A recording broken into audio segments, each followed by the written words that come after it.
खरं तर याची सुरुवात केवायसीच्या प्रक्रियेची सुरुवात ही सप्टेंबर 2025 पासून झाली। पहिली मुदत ही नोव्हेंबर पर्यंत दिली होती। त्याच्यानंतर 31 डिसेंबर पर्यंत त्या मुदतीमध्ये वाढ करण्यात आली।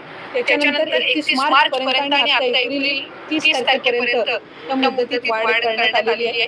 अनेक महिला ज्या आहेत ज्यांनी केवायसीच्या प्रक्रियेमध्ये त्यांना ती प्रक्रिया पूर्ण झाल्यानंतर किंवा करत असताना काही अडचणी येत होत्या, त्या संदर्भामध्ये त्यांनी आमच्याकडे काही सूचना आणि तक्रारी दिल्या। त्यानुसार ही मुदतवाढ देण्यात आलेली आहे। अनेक महिला लाभार्थी ह्या मुदतीचा दिलेल्या मुदतीमध्ये ती दुरुस्ती करून ते सबमिट करत आहेत। साधारणपणे 30 एप्रिलपर्यंत त्या संदर्भातला अंतिम जो डेटा आहे हा आपल्यापर्यंत समोर येईल। आमची साधारणपणे केवायसीची जी प्रक्रिया आहे ही राज्य शासनाच्या किंवा केंद्र शासनाच्या ज्या इतर डायरेक्ट ज्या लाभार्थीच्या म्हणजे डिरेक्ट बेनिफिशरी ट्रान्सफरच्या जेवढ्या स्कीम्स आहेत त्या सगळ्यांनाच ई केवायसी ही मॅन्डेटरी असते। त्यानुसार ही प्रक्रिया ही सुरू आहे आणि त्याच्या अंतिममध्ये अधिकाधिक ज्या लाभार्थी आहेत त्यांना लाभ हा या योजनेच्या अंतर्गत सुरू राहील।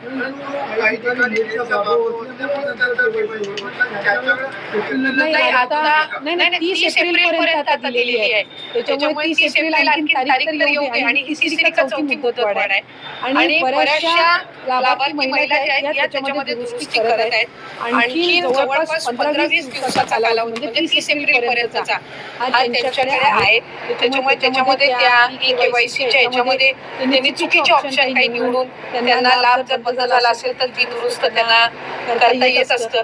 आणि आम्ही त्याच्यामध्ये आणखी पोर्टल स्वतंत्र उपलब्ध करून दिलेला आहे।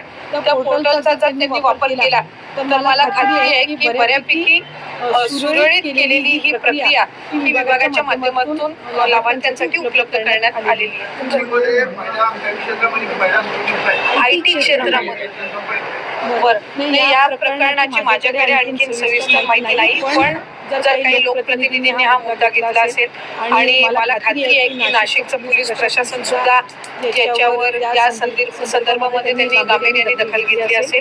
आणखी महिला व बालविकास विभागाची मंत्री म्हणून सुद्धा आयटी क्षेत्रातील काही या महिलांसोबत जर काही चुकीचा प्रकार घडला असेल तर तिथल्या स्थानिक पोलीस प्रशासनासोबत मी सुद्धा संपर्क करून त्यामध्ये आणखी काही कडक कारवाई करता येतील या संदर्भामध्ये आमच्या वतीने त्यांना सूचना देण्यात येतील। प्रकरणातील ज्या काही पीडित महिला आहेत त्या महिलांचे व्हिडिओ त्या ठिकाणी समोर येत आहेत। ज्या वेगाने व्हिडिओ समोर येत आहेत त्यामुळे त्यांचं आयुष्य संसार उद्ध्वस्त होऊ शकतं। काय आव्हान असेल? खरं तर माझं आपल्या माध्यमातून सगळ्याच नागरिकांना आव्हान असेल की अशा पद्धतीच्या व्हिडिओजला कोणी प्रोत्साहन देऊ नये। आपल्याकडे जर ते त्या पद्धतीने आले असतील तर त्याची रितसर तक्रार त्यांनी पोलिसांमध्ये करावी आणि आपल्याकडून ते दुसऱ्या कोणाला फॉरवर्ड होणार नाही याची दक्षता एक नागरिक म्हणून आपण पहिलं घेणं आहे। मी सुरुवातीपासूनच या भूमिकेवर ठाम राहिली की मूळ मुद्दा हा त्या पीडित महिला ज्यांच्यावर खऱ्या अर्थानं हा अतिशय निंदनीय प्रकार झालेला आहे त्यांना न्याय मिळण्याचा आहे आणि त्यासाठी शासन सर्वच पद्धतीनं निश्चितपणाने ती कारवाई करत आहे। एक महिला अधिकारी ही त्याची एक प्रमुख म्हणून राज्याचे मुख्यमंत्री देवेंद्र फडणवीस साहेबांनी नेमलेली आहेत। या व्यतिरिक्त सुद्धा जर आणखी महिलांना त्या संदर्भामध्ये पीडित महिलांना त्या संदर्भामध्ये जर पोलिसांना माहिती द्यायची असेल तर त्यांनी पुढे यावं। त्यांची नमस्कार मित्रांनो, तुम्ही पाहत आहात तुमचं आवडतं चॅनल। आज आपण पाहणार आहोत लाडकी बहीण योजनेचा एप्रिल महिन्याचा हप्ता नेमका कधी येणार, कोणाला मिळणार आणि जर अजून पैसे आले नसतील तर काय करायचं, पूर्ण माहिती या व्हिडिओमध्ये मिळणार आहे। त्यामुळे व्हिडिओ शेवटपर्यंत नक्की बघा। सर्वात आधी मोठा अपडेट बघूया। महाराष्ट्र सरकारकडून लाडकी बहीण योजनेचा एप्रिल 2026चा हप्ता टप्प्याटप्प्याने जमा होण्यास सुरुवात झाली आहे। काही जिल्ह्यांमध्ये महिलांच्या खात्यात पैसे आले आहेत तर काही ठिकाणी अजून प्रक्रिया सुरू आहे। सरकारकडून सर्व लाभार्थींना एकाच दिवशी पैसे दिले जात नाहीत, त्यामुळे काहींना आज, काहींना उद्या आणि काहींना काही दिवसांनी पैसे मिळू शकतात। आता सगळ्यांच्या मनातला प्रश्न, किती पैसे मिळणार? या योजनेअंतर्गत महिलांना दर महिन्याला 1000 ते 1500 पर्यंत आर्थिक मदत दिली जाते। काही अपडेटनुसार रक्कम वाढवण्यात देण्याबाबतही चर्चा सुरू आहे. पण सध्या मिळणारी रक्कम ही 1,000 ते 1,500 दरम्यानच आहे. आता सर्वात महत्त्वाचा भाग, पैसे का येत नाहीत? जर तुमच्या खात्यात अजून हप्ता जमा झाला नसेल तर त्यामागे काही मुख्य कारणे असू शकतात.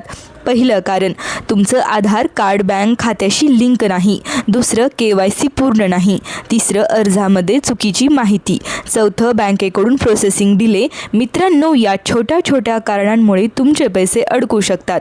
आता उपाय काय हे महत्त्वाचं आहे. सर्वात आधी तुमचं आधार कार्ड बँक खात्याशी लिंक आहे का ते तपासा.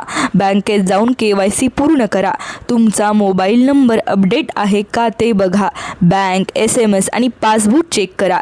जर सगळं बरोबर असेल तर तुम्हाला पुढच्या काही दिवसांत नक्की पैसे मिळतील. तुम्ही तुमचा हप्ता तपासण्यासाठी मोबाईलवर SMS चेक करा, ATM किंवा पासबुक अपडेट करा किंवा CSC सेंटरला भेट द्या. यामुळे तुम्हाला लगेच कळेल की पैसे आले आहेत की नाही. सरकारकडून एक महत्त्वाची सूचना देण्यात आली आहे. सर्व लाभार्थींनी आपली KYC आणि बँक माहिती अपडेट ठेवावी.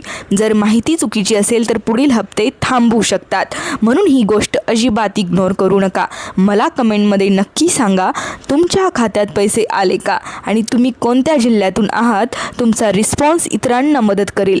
तर मित्रांनो, ही होती लाडकी बहीण योजनेचा एप्रिल हप्त्याची पूर्ण माहिती. जर व्हिडिओ उपयोगी वाटला तर लाईक करा, शेअर करा आणि अशाच अपडेट चॅनलला सबस्क्राईब करा. धन्यवाद मित्रांनो.